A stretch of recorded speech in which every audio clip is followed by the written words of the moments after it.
Lunging 101. Having the lunge line organized in your hand and butterflied. So if the horse would to pull, you wouldn't have your arm dislocated from your shoulder. Now we should have a whip, but we don't. And so we'll just go with it.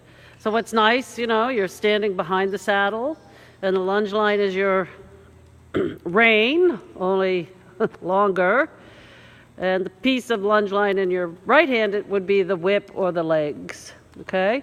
So you keep like this triangle between you and the horse. So whenever you're ready, Riley, let's go ahead and ask him to trot on. You might have to get a little aggressive. Right, good. So what we want to do, lunging, this is him going around a circle, and it's all very nice. But this is what we want to do. We want to ask him to stretch on the lunge line. Okay, so we do it the exact same way we do riding. We ask the horse to flex and give it the pole, and then when he yields and goes down, we offer and give him the rein. So we're doing it from 30 feet away instead of from under saddle. Good, offer. So offer means it, right? So at the same time as you're offering, you have to stay behind him with your legs in the whip, right? So you're coordinating. It's a whole lot of coordination going on. I would shorten up the rein, get a little bit more aggressive with him, right?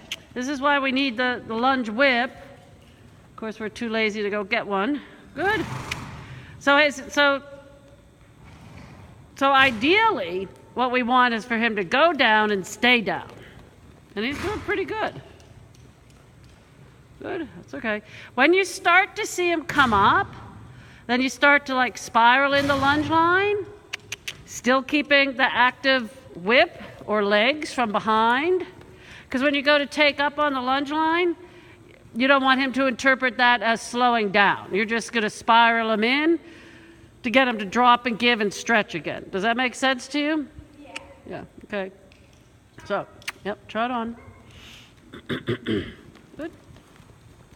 All right. So let's go ahead and practice that. So how do you spiral him in on the lunge line? Well, you grab a big loop, and then you loop it into your hand. All right, good. And then you got to stay active with the legs, which would be your right hand.